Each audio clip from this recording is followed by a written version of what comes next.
Hey everybody, I got company tonight. It's time to do a reading. Okay, well, my company left. You want to go back to Sissy? Okay, she's gone. I hope everybody had a good day. And this time of year is rough. The season's changing, and I think everybody struggles in some way during a season change. So if you're struggling right now, just know that my heart goes out to you. Yep. That's all I'm going to say about it, because if you're struggling, you know what I mean. And my heart just goes out to you because I know how it feels. But on a happier note, we got a book to read. By the way, hi, Life with Nikki Moore here.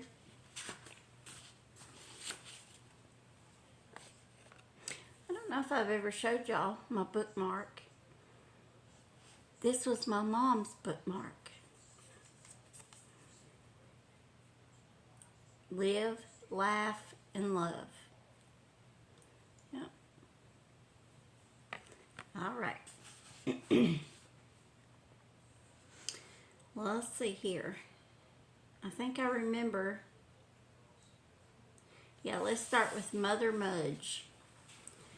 Mother Mudge leads her to the dreary peat fire that burns in the center of the room. The little woman sits on a three-legged stool and stirs something in a pot suspended above the fire. You must be hungry, she says to the children. Sit down. Let's get some food in you, and then you can tell me all about your adventure. She ladles the thin soup she is cooking into heavy wooden bowls for them as the children sit cross-legged on the floor. Briar thanks her most sincerely, as she has had nothing to eat since the blueberries earlier in the day and feels quite ravenous. She sees that the soup is made of beans and peas, with a limp piece of cabbage floating in it, but she is so hungry that she hardly cares, and she drinks it up eagerly. It is not very good.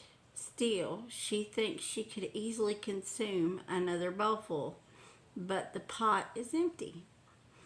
But you didn't have any, Briar says, suddenly remorseful. Oh, I already had my fill. Don't you mind me, she responds, but Briar doesn't really believe her. Thank you, Briar says again. You are very kind. They sit in comfortable silence while Jack sips slowly at his soup, trying to make it last as long as possible. The chickens cluck restlessly as the peat fire sizzles and smokes. When Jack finishes his paltry, Paltry, meal, Mother Mudge takes Briar's hand in both of hers and looks into her eyes. Now won't you tell me your story, child?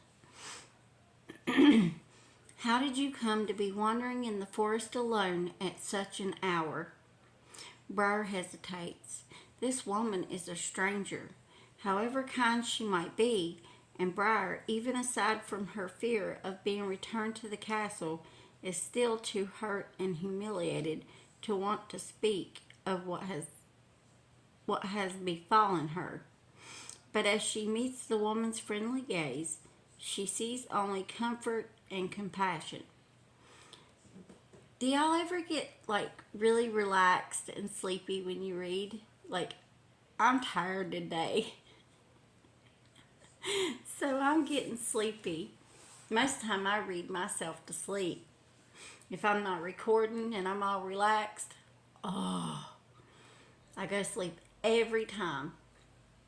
Most of the time I listen to audiobooks and do something. But I'm having fun doing this. I got a beating, she blurts out, her eyes tearing up. Her story comes out just disjointedly, telling of the bishop's accusation and the others who joined in. Then she backs up to explain about what had really happened in the water with the lily made of asked a lot. I think our electricity's getting ready to cut off. The wind is blowing really hard. So, if I don't post this, we'll see. Okay. Finally watching Jack's mother for signs of judgment or censure, she ends up with her escape from the castle and the music in the woods that made her want to sing and dance. I didn't hear no music, Jack says, just your singing. But it was everywhere. Briar says her eyes shining, the most beautiful thing.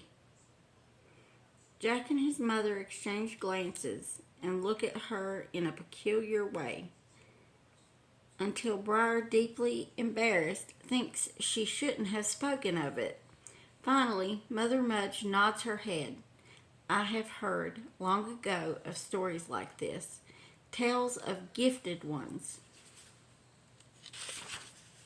who could hear the music of the spheres.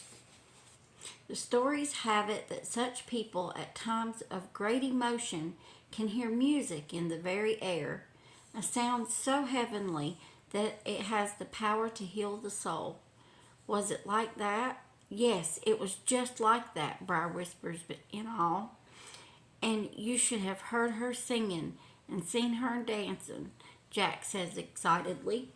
Mother Mudge thinks that this must be a very special child, since she has always made it her business to know everyone in the village and everything about them.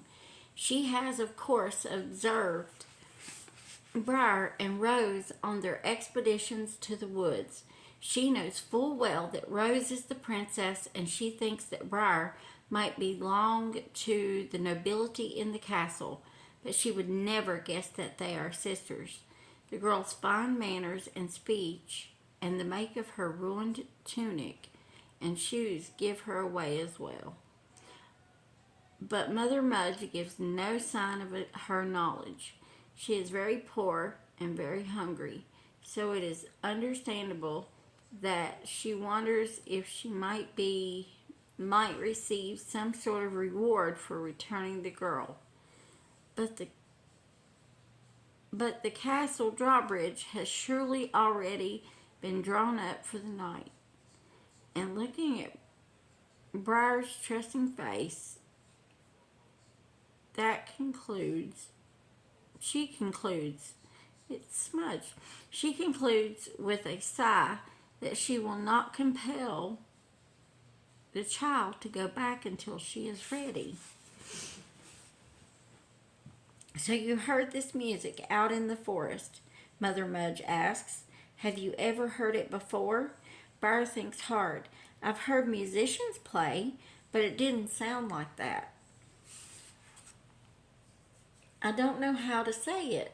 I wish it would come back. Never mind, dearie. Perhaps someday you'll hear it again. You've had quite a time, all told. I think what you need now is a good night's sleep. Briar glances around quickly and sees that there are 2 straw mattresses rolled up in opposite corners, and she thinks she will have to sleep on the hard earth floor. But Mother Mudge discerns her expression and says, I'm sorry, child, that we have no real bed to offer you, but wouldn't think it. But back when Jack's father was alive, we used to have a fine house and nice things and real beds. That was a long time ago, before the giant began to rob us. Now we've become poor, forced to give half of what we own for the king's giant tax. That's sad. Briar looks at them in disbelief. Half of everything, she asks, having never before contemplated just where the offerings to the giant came from. It's true, child, says Mother Mudge mournfully. Half our crops, half our silver pennies, and half on our livestock, and just about anything that might be of any value. The soldiers come and collected it all. And what can we do? Let me think. What could they do? Don't you worry yourself about the giant, dearie. Why don't you make yourself comfortable in the loft and think about better things? You'll find plenty of straw up there for your bedding. Briar climbs the ladder to the loft, where the straw is indeed plentiful. She burrows into it, making a nest for herself. Tell me down in the comments how many of you actually involve yourself in the story, get that enthralled into the story. I think that's the correct word. Involve yourself in it, deeply. I love reading. I've always loved reading. I used to live at the library when I was younger. Well, my pages don't want to split. The straw itches and her back hurts, and now she is directly above the cows, so she smells their manure quite strongly, mixed with the haze of smoke from the peat fire. Sounds like my kind of living. Though there is a hole in the roof for the smoke to go out, it takes a circuitous route, enveloping Briar and making her cough. It is the first time she can ever remember not sleeping in her own bed with Rose, and thinking now of Rose, she feels lonely and abandoned. That's so sad. Though Briar senses the difference between Rose's treatment and her own, it has never occurred to her to blame her friend for it. That's a good friend. But she has just a sliver of hope that someone will listen to Rose, tell the true story, and that the injustice will be remedied. There is a sudden hard knock on the door, and Mother Mudge, who is about to bed down herself, turns and opens it. From above in the loft, Briar is astonished to hear the low, clear voice of her devoted godmother, Hilda, asking if Mother Mudge had seen a child roaming alone in these parts. Briar is filled with warmth. Her godmother, that's who she's got. Hilda still cares about her, cares so much that she is out searching for her, even after nightfall. Either that or Briar is in even more trouble than she thought. While Mother Mudge debates what to do, Briar climbs out of the loft and down the ladder and guiltily shows herself, head hanging as if she expects to be reprimanded. "There you are, child," says Hilda. "You've given us quite a worry.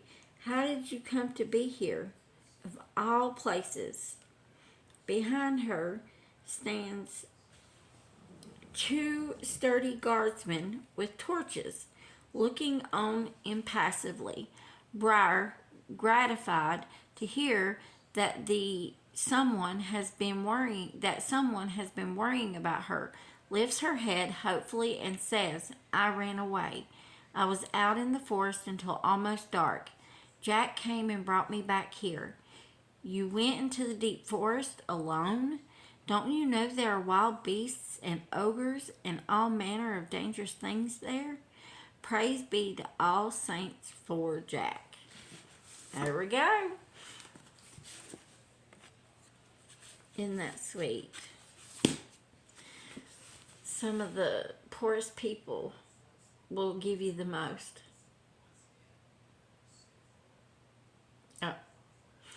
But thank y'all for listening. I'm glad that we're doing this, and let's keep it going, and I'll see you in the next video. Bye, everybody. Have a good night.